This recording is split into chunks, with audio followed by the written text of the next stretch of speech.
What's going on, CDL fans? We got a bunch of Rostermania news and leaks last night, so I'm going to break it all down for you and give you a little bit of insight. And if you want to stay up to date with Rostermania and the CDL, definitely sub to the channel. But kicking it off, the first move we saw that was coming out last night from the rotation on Twitter, they said that ErikBoom will be replacing Journey on the Miami Heretics. Now, this is not exactly one that surprised a lot of people. Journey had a pretty poor LAN. I mean, honestly, pretty poor is probably generous. He had a really bad LAN, although he was decent online, in my opinion. But ErikBoom has been one of the top Challengers players. He was actually voted #2 in the rotations Challengers poll that they did. So ErikBoom has been one of the top Challengers players, doing really good down there. And he was also someone who was supposed to be starting on this Miami team. They made the change and brought Journey in over him before the season started. So ErikBoom has, the chemistry with the team. He's played with them before in the past. So definitely going to be probably a pretty easy fit for this team.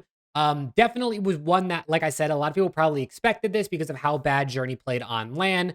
And it'll be interesting to see how this changes the Heretics roster going forward. The next bit of news that's not really a big surprise here is that TJ Halley is expected to be signing on the Royal Ravens on a permanent basis. So this means Real will be going back to Challengers. There was actually a tweet I saw this morning where Real is heading to go play in EU Challengers, and TJ Halley is going to be the more permanent player on this team.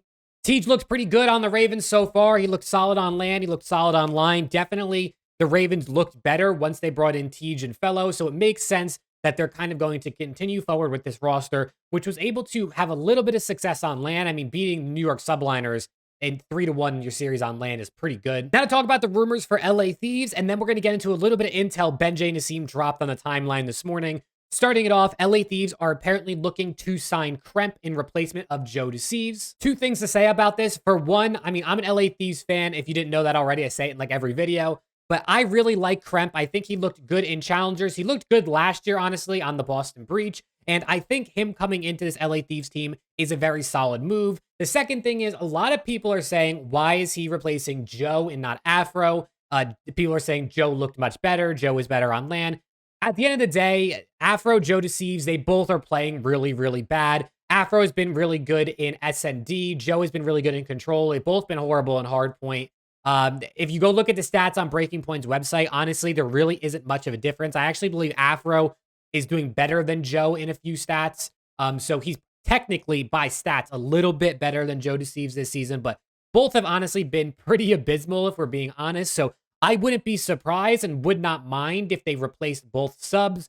But if they want to stick to just a two-person change, whether it's Joe or Afro coming out for Kremp, either way, I think it's an improvement. And then the second move we got rumored last night for LA Thieves is they're apparently looking to bring in Nastie to replace Cammy. Now, Jacob Hale actually came back a few hours later and said that as far as he's aware, the move is not locked in yet, and the Thieves are weighing up several AR options. So this is definitely interesting. If the move is not locked in, I wonder what other ARs they're looking at, because the rotation also tweeted this morning, this was a few hours ago, that Harry is replacing Nastie on Team Wars Challengers team. So that team is now bans Harry, Hixie, and Beans.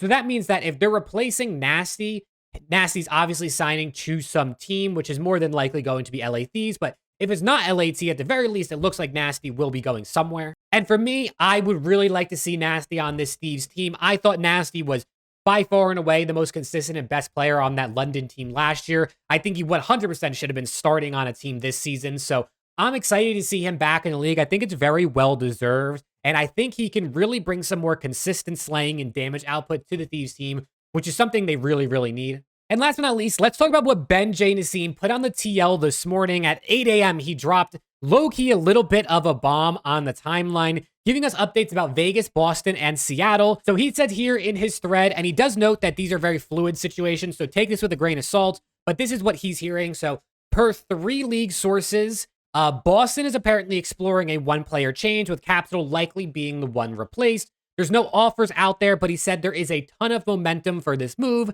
So it is looking that maybe they're going to replace Capital, which is interesting because Zed, the coach of the Boston Breach, has said on stream multiple times that he will not be making a change to this roster. So if that is true, then I don't really know where all the rumors about Capital being replaced is coming from, because there has been quite a few of those rumors. Ben also goes on to say that the Vegas Legion are likely making a change depending on targets. He says that the problem is those targets are top options for other teams. So basically, Vegas is more or less looking at what happens with LAT, Boston, and some other teams, and then they'll make their move from there. So if I had to guess, they're probably going to be replacing Purge. Maybe they're trying to look at someone like Nastie to bring into this team, but if Nastie signs to LAT, maybe they don't make a move. Maybe they don't like any of the other Challengers players fits on the team, but we'll have to see.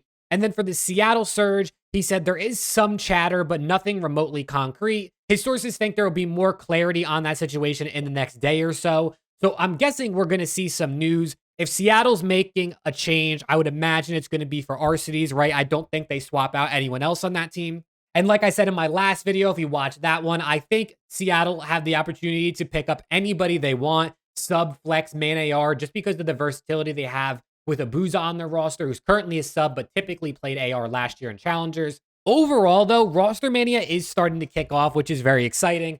Like I said, I personally really like these LA Thieves moves. A 2-person change is solid. I low-key would not mind a 3-person change if they could try to get in someone like NISSIM or any other top SMG to replace Afro as well. I would not mind. I think on the note of Thieves, that's a good move for the Ravens. And then I think on the note of ErikBoom and for Journey, I think that can go either way. We're really going to see how that goes because ErikBoom has been good in Challengers. But if you enjoyed this video, drop a like. Make sure to sub to the channel for more CDL content, updates, news, things like that. I believe like 99% of the people who watch my videos aren't subs. So if you do want to see more from me, consider clicking that button. And with all that being said, hopefully I'll see you all in the next video.